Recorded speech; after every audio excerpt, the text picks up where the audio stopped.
tubalamusizza abeeyo abaami n'abakyala abavubuka n'abatenyo gano ge mawulire gaffe ku ngoma nga gakusomerwa Ladies Like. Tuula, kalira, wuliriza, nyumirwa amawulire.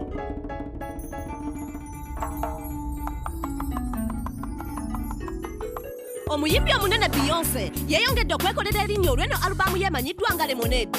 Ng'eno ekwata ku nsonga z'abakyala abali mu kunyigirizibwa ng'era ku luno ne pop music alabiddwamu omulamwa. Ono ayogera ku kunyigirizibwa okulwanirira obuwanguzi ewamu n'okukkatiriza Afirika wagyevudde nawa weetuuse. Kino kyogerwako ku mikutu gy'omutimbagano egy'enjawulo ng'era eno alubamu yakussaamu abakyala amaanyi era erina akakwate ku by'obuwangwa n'obumu ng'abakyala. Beyonce alina omuwandiisi w'ebikwate gwe yeegomba bw'atyo yayolekera ku Ssemazinga Afirika okusobola okukola akatambi kano. Yayambala engoye z'ebitengi embira nga kw'otadde enkofiira ezambalwa abambejja mu South Africa. Akayimba ka Beyonce kakutteyo mu lunyaanyimbe tewandiyise hiiti ng'era ayambiddwako abantu okwetoolola Atlantic. Guno si gwe mulundi gwa Beyonce okukola ekintu ekyefaananyirizaako bwe kiti. Mu 2011 yaliko mu kayimba n'abazinyi abamanyiddwa nga tofutofu nga bakyenkyemula amazina mu ngatto z'obukondo olubalala. Mu 2013 yakozesaako ku bigambo bya Chimamanda Adichie ekyayongera amaanyi mu kibiina ky'abafeminists mu Nigeria. Beyonce yenyumiriza mu ati w'Abafirika era amukubira akalango obuteddiza. Ali wamu n'Omunigeria Laluse Banjo ava mu kika ky'Abayoruba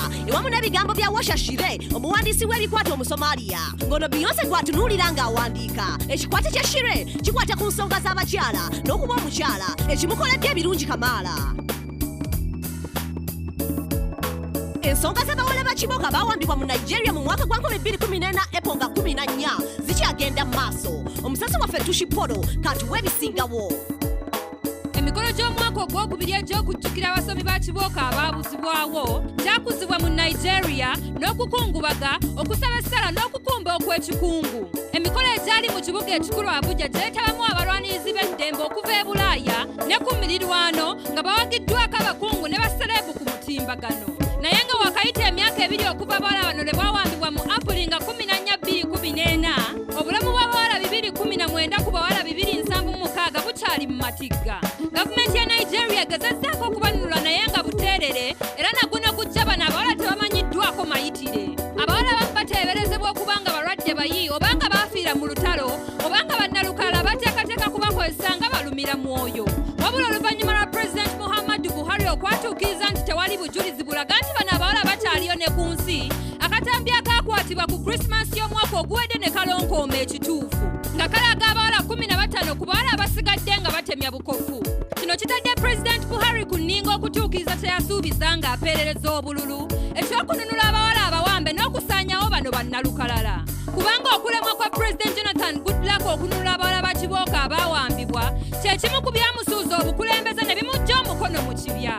Weewaawo akatambi akalaga nti abawala abamu bakyali balamu kazadde essuubi nti bannalukalala ba Boko Haram bandibanga beetegefu okuteesaganya ne gavumenti. Boko Haram yakugiddwa okulekerawo okutulugunya abantu ba bulijjo ne Nigeria ne bagisaba okuzzaawo emirembe n'obutebenkevu mu mambuka gaayo. Nsigadde nze Tushipolo nga nkuweereza ku Newsbeat. Weebale nnyo Tushipolo ogatutuusaako. Ssemazinga Afirika yakusibwa omutabali ow'erinnya omusasi waffe Jesentino kaakatuwe.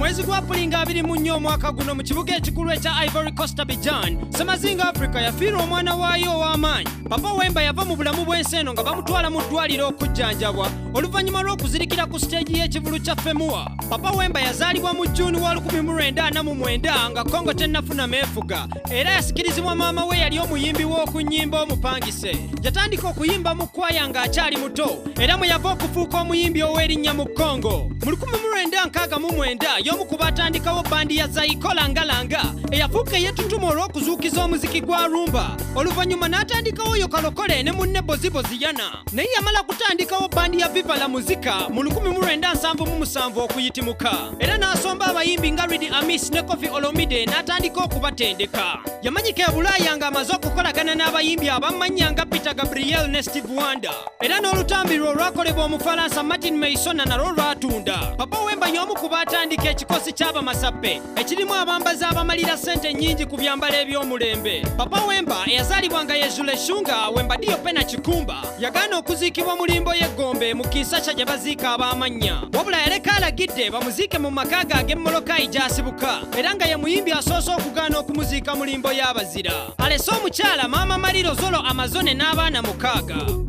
Newsbeat yebaza Papa Wemba omuzira wa Africa olw'okusanyusa abaagazi b'omuziki n'eddoboozi ly'essendeekerevu ng'ate lyamwanguka. Sigadde nze Jay Sentino ngamba weereza ku Newsbeat. Webale nnyo Jay Sentino naago okatutuusaako. Okusinziira ku sisitimu y'ebyokusoma mu nsi ezimu kizibu nnyo okuba ow'enjawulo ku balala, kizibu okuba omuyiiya, omusuubuzi oba okubanga weeyogerera. Mu masomero agamu kikubye emiggo okugezaako okweyogerera, ng'era abakulembeze batono nnyo b'oyinza okutwala ng'ekyokulabirako.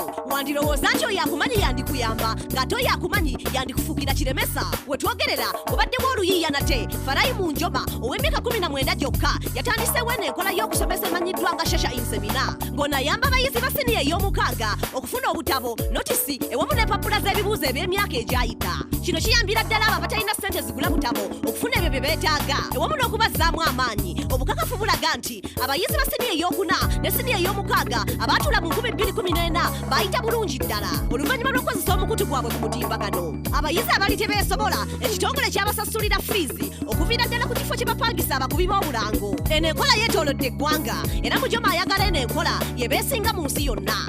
Era labanga kino kijja kujjawo enjawukana mu mawanga ewamu n'okutumbula omwekanonkano. Mujoma takyakongojja kati akuba nta aba awadi Zanzisha nabo bamulonze. Bategese era yalondeddwa ewamu n'abawanguzi abalala 12 nga kw'otadde sikaala ya Global Merit eyamuweereddwa asobole okuyamba ne ku banne. Abayizi abayamba eggwanga ensi yonna be yeetaaga kizzaamu amaanyi okuba ne Shasha Insemina ng'entandikwa. Ago ge gabadde amawulire gaffe ku ngoma. N'olulala tuula owuliriza amawulire amalala agookya. Nsigadde nze ne dislike. Gano ge mawulire ku ngoma, wulira amawulire. Tuula, kalira, wuliriza, goberera okuva ku studio paka ku street ge mawulire. Goberera engoma, goberera engoma, goberera engoma. Goberera engoma. Goberera engoma, goberera engoma, goberera engoma. Yes, goberera engoma.